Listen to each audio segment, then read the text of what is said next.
ओम।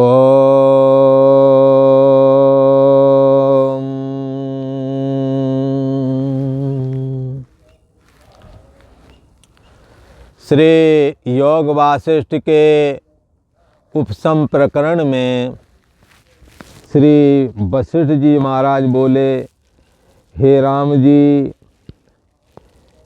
जिस पुरुष ने मन संयुक्त देह वासना का त्याग किया है और उस वासना का भी त्याग किया है जो नेह त्याग है,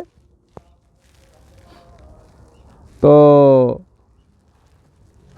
वासना दो प्रकार की बताई थी, नेह त्याग, देह त्याग। तो नेह त्याग के अंतर्गत आसक्ति का, हर जगह जहाँ कहीं भी आसक्ति है उसका हमें त्याग कर देना चाहिए। आसक्ति के त्याग होने से सच्चे अर्थों में तो आसक्ति का त्याग ही वैराग्य कहलाता है। आसक्ति बनी रहे तो वैराग्य फिर कोई कीमत नहीं रखता। तो यहाँ कहते हैं, जिस पुरुष ने मन संयुक्त देह वासना का त्याग किया है और उस वासना का भी त्याग किया जो नेह त्याग है। नेह वासना के त्याग से विदेह मुक्ति कहलाती है। जिस पुरुष ने देहाभिमान का त्याग कर दिया, संसार की वासना लीला से त्याग कर दी, खेल खेल में ही संसार की वासना जिसने छोड़ दी, स्वरूप में स्थित होकर के, स्वरूप में स्थित होकर क्रिया भी करता है, ऐसा ये जीवन मुक्त कहलाता है। क्योंकि असंग हो गया है, किसी से असंग हो गया, शरीर मन इंद्रियां, इसको कहते हैं देहाभिमान। देह मैं हूँ उठा करके नष्ट नहीं किया, पर देह के रहते देह मैं नहीं हूँ ऐसा जान लिया। जैसे कोई मिट्टी का घड़ा है, किसी का मिट्टी को मिलना है, घड़े ने मिट्टी को समझना है, तो बोले घड़ा को तोड़ के मिट्टी बना दो, तो बोले मिट्टी तो नहीं बनेगा। घड़े को तोड़ोगे उसके कपाल हो जाएंगे, छोटे छोटे टुकड़े हो जाएंगे, कुछ और हो जाएंगे। पर घड़ा को मिट्टी कैसे बना, घड़ा अपने को मिट्टी कैसे देखे? तो किसी ने कहा घड़े को तोड़ो नहीं, घड़े के अंदर समझ जगाओ, और ये समझ जगाओ कि तुम्हारा जो रूप और आकार है ये तुम नहीं हो, तुम मिट्टी हो। रूप और आकार से रहित जो मिट्टी मात्र वो तुम हो। ऐसा जब घड़ा धारण करता है तो वो अपने निज स्वरूप मिट्टी में प्रवेश कर जाता है। परंतु जब गोल कम्बू ग्रीवाकार घड़े का आकार है, उसमें जब घड़ा अपनी अहम बुद्धि रखता है तो फिर टूटने और मरने जीने के खतरे घड़े को बने रहते हैं। पुनर्जन्म पुनर्मरणम वाला सिलसिला उसका ख़त्म नहीं होता। ये घड़ा कोई दूसरा नहीं, हमारे आपके शरीर रूपी घड़े की ही बात करी जा रही है। तो शरीर रूपी घड़े का नष्ट नहीं करना है इसके रहते, क्योंकि इसके बगैर ये विचार नहीं कर सकते हैं। कस्तुम को हमको ता आया था, मैं कौन हूँ, कहाँ से आया हूँ, और को में जननी को में ताता, मेरा माता पिता कौन है, किसने भेजा, काय को भेजा, भेजा है तो बने ही रहें, पर यहाँ रहने भी नहीं देते। कुछ समय के बाद फिर राम बुलावा भेजिया, फिर बाद में राम राम सत्य हो गई। इसलिए ये सिलसिला क्यों चलता है? ईश्वर क्या, जीव क्या, अनेकों प्रकार की जो ये ज्ञान की स्थिति है। जीवन मुक्त महापुरुष लीला मात्र से देहाभिमान का त्याग करके और निज स्वरूप आत्मा में स्थिति प्राप्त कर लेता है। ये जो है और जानना पना मात्र चेतन तत्व ज्ञान मात्र जो शरीर अपने बुद्धि देश के परे साइड में, पीछे साइड में जो तत्व विद्यमान है, इसका अभाव कभी होता नहीं। जिसका अभाव कभी होता नहीं उसी को कहते हैं विज्ञाता। ये विज्ञाता ही आत्मा है। इस विज्ञाता को हमें समझना चाहिए। और कैसे समझेंगे? देहाभिमाने घलते, देहाभिमान का त्याग करके, वासनाओं का त्याग करके, अर्थात नेह का त्याग कर दिया। और नेह का त्याग करने से फिर ने मतलब जहाँ जहाँ पद पदार्थ हैं उनके प्रति जो आसक्ति है तो उसको कहते हैं छोड़ देना, नेह त्याग। फिर दूसरी वाली वासना है ध्येय त्याग। अच्छा, ये जो ध्येय त्याग है ना, ध्येय त्याग में क्या कहते हैं कि एक का नाम तो ध्येय त्याग है, दूसरे का नेह त्याग है। तो ध्येय त्याग में ध्येय के जो मान्यता बना रही है उसका बना रखे उसका त्याग करें। तो यहाँ कहते हैं हे राम जी, जिस पुरुष ने समस्त वासनाओं का खात्मा कर दिया है और भीतर बाहर की चेष्टा से रहित हुआ है। हाँ, तो जब भीतर और बाहर की चेष्टा से रहित हो, कोई ऐसा हो सकता है क्या कि भीतर और बाहर की चेष्टा कोई छोड़ सकता है क्या? और भगवान श्री कृष्ण क्या कहते हैं, ना ही कश्चित क्षणमपि जात तिष्ठत कर्मकृत। कोई भी किसी भी क्षण कर्म के किए बगैर नहीं रह सकता। पर यहाँ क्या कहते हैं, जिसकी सब वासनाएं नाश हो गई हैं और भीतर बाहर की चेष्टा से रहित हुआ है। तो कैसे हो सकता है ये हो सकता है, ऐसे हो सकता है यह शरीर मन इंद्रिय आदि से अपने को असंग जान ले, तो फिर बाहर भीतर की जो चेष्टाएं वो तुम्हारी नहीं, तो इनसे रहित हो गया कि नहीं हो गया? है, बाहर की चेष्टा हो, चाहे ये धन पुत्र स्त्री आदि जो जगत की चेष्टा है, चाहे इसकी चेष्टा हो, और चाहे अंदर वाली मन की खटपट हो, दोनों प्रकार की चेष्टाएं तुम्हारी चेष्टा नहीं है। तुम इनसे अलग हो, इनका साक्षी आत्मा, इनके साक्षी दृष्टा हो, इसके जानने हारे हो। ये जानने में आ जा रहे हैं, जो जानने में आ जा रहा है वो तुम्हारा स्वरूप नहीं हो सकता। तुम्हारा स्वरूप तो वो है जो जानता है, जो जानता है वही आश्रय होता है, और जो आश्रय है और जो जिसमें जानना पना हो, जो सबका आश्रय है, वही तो अविनाशी है। इसलिए अविनाशी बाहर है हम आत्मा, ये आत्मा अविनाशी है, ऐसा समझना चाहिए, ऐसा उपनिषदों ने कहा है। अर्थात हृदय का संकल्प और बाहर की क्रिया, हृदय से मन में संकल्प विकल्प है, उससे अपने को रहित बना लेना, और बाहर की शरीर की जो क्रियाएं हैं उनसे अपने को रहित बना लेना है। कैसे? असंग बना करके। शरीर की चेष्टाओं के जानने हारे हो, इसलिए तुम जानने वाला और जानने में आने वाली क्रिया, तुम जानने में आने वाली क्रिया को जो क्रिया शरीर में हो रही है उसको तुम जान रहे हो, और मन का संकल्प विकल्प भी जान रहे हो। इसका मतलब है जो वस्तु तुम्हारे द्वारा जानी जाती वो तुमसे अलग है। फिर आप ये निश्चय तुरंत करें कि हृदय का संकल्प और बाहर की क्रिया से मैं अलग हूँ। ज्यों ही ये निश्चय किया कि मन का संकल्प विकल्प तथा बाहर शरीर की चेष्टा तुम्हारी नहीं रह जाएगी। मन का संकल्प विकल्प मानसिक कर्म, और शरीर वाणी तथा शरीर वाणी से होने वाली जो चेष्टाएं स्थूल कर्म वो भी तुम्हारे नहीं रह जाएंगे, इनका त्याग हो गया। जिस क्षण आप इनसे अपने को असंग निश्चय कर लेते हैं, आपके द्वारा इनका त्याग हो गया है, ऐसा समझा जाएगा। बस इसका नाम है इसी का नाम है, सच्चे अर्थों में इसी का नाम है त्याग। इसलिए लोग कहते हैं ये त्यागी हैं। काहे बात के त्यागी हैं? बोले पहले इसने इनके पास है, का त्याग करेंगे? हाँ, रोटी मांग के खाएं, बोले त्यागी है नहीं कुछ त्याग करने को। बोले है नहीं, सब कुछ है इनके पास। इन्होंने शरीर की चेष्टा का अपना नहीं मानते, इसलिए शरीर की चेष्टा का त्याग कर दिया, और मन का संकल्प विकल्प रूप जो है उसका त्याग कर दिया। इस कारण ये त्यागी हैं।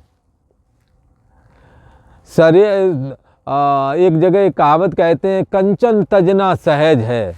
कंचन कहते सोना, सोना को छोड़ देना सहज है। सोने से कोई खाया थोड़ी जाता, पहना ही तो जाता है। सोना भूख नहीं मिटाता है, इसलिए सोने को छोड़ देना कोई बड़ी बात नहीं है। सहज त्रिया का ने, जो घरवाली है ना, उसको भी छोड़ा जा सकता है। हिम्मत हो तो आप त्याग करके रह सकते हो, कहने का मतलब ऐसा नहीं कि नहीं मर जाओगे, अगर नहीं त्याग दोगे तो तुम भी मर जाओगे ना, ऐसा नहीं।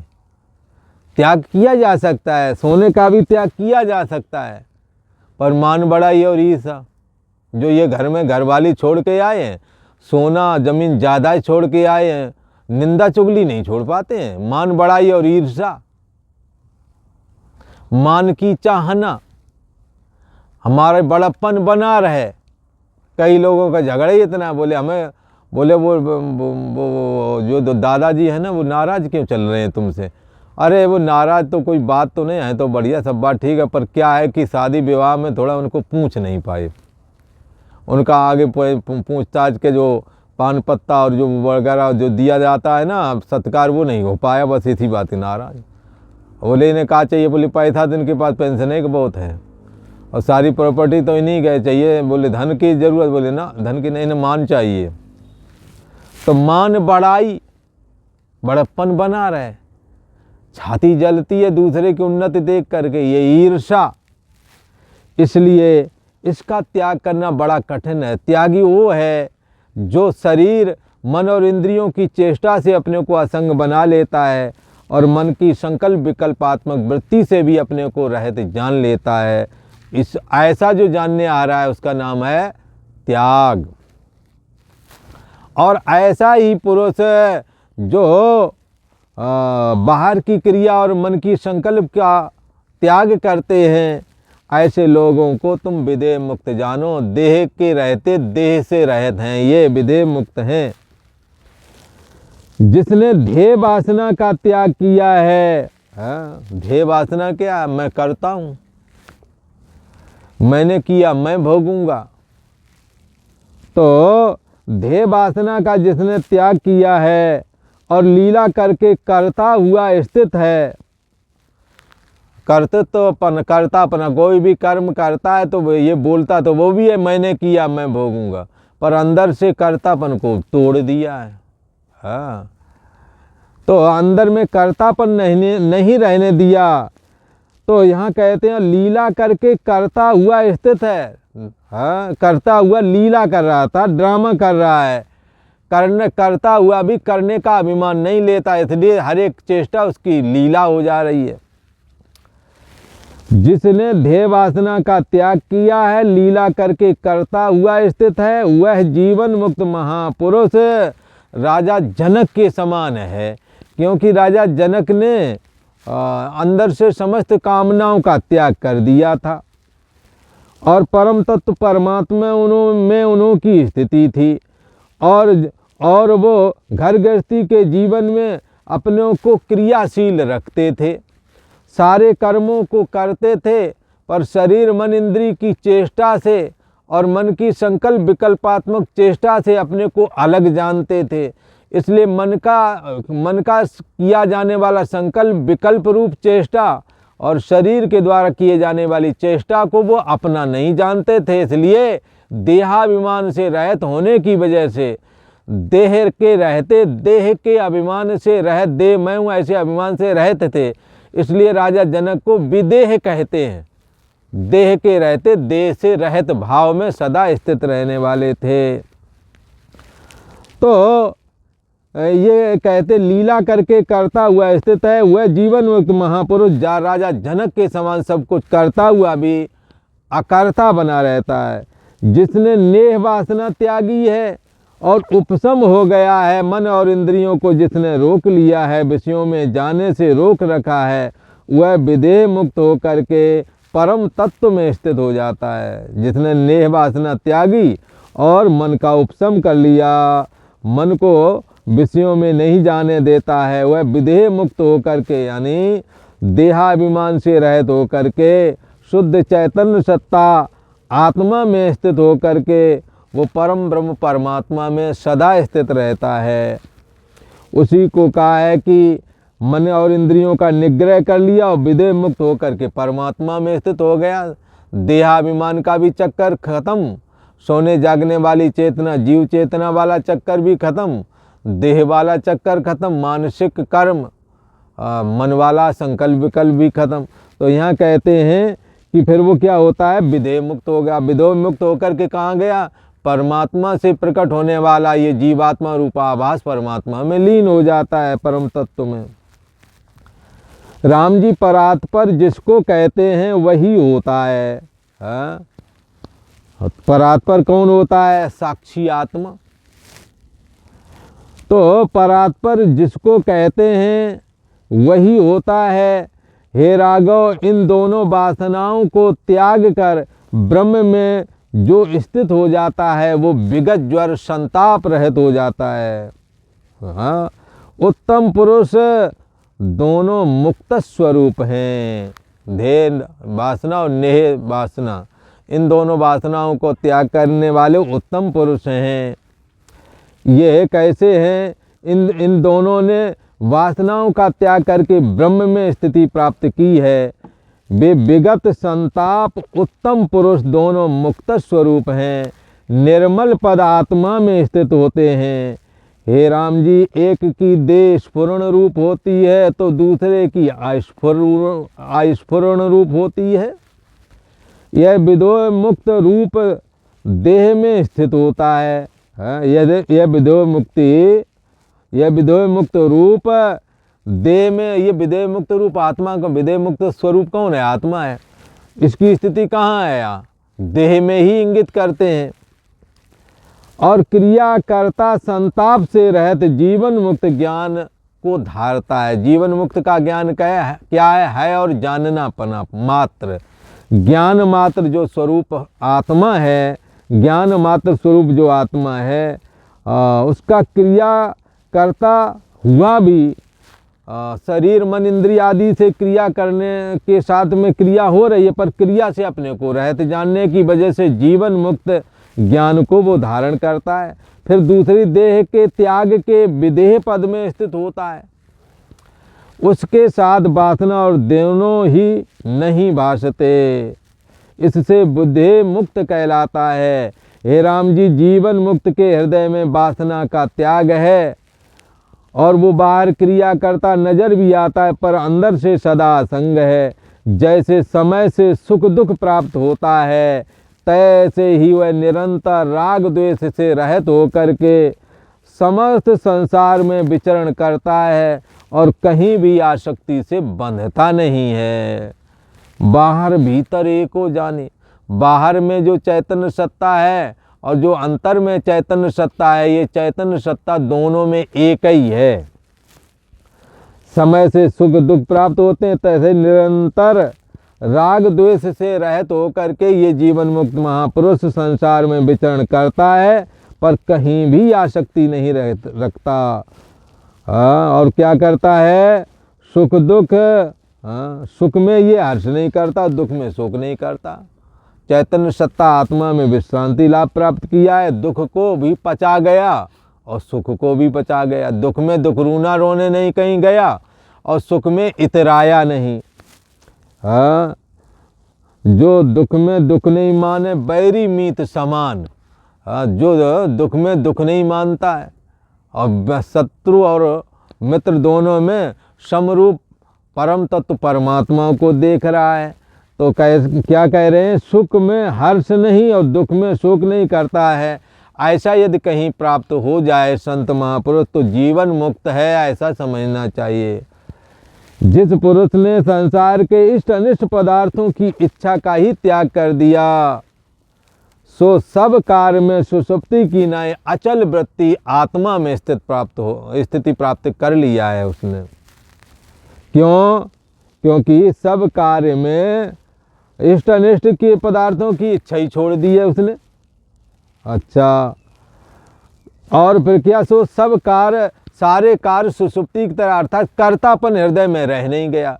जब कर्तापन नहीं रह गया तो कर्तापन की जगह सुषुप्त सा हो गया।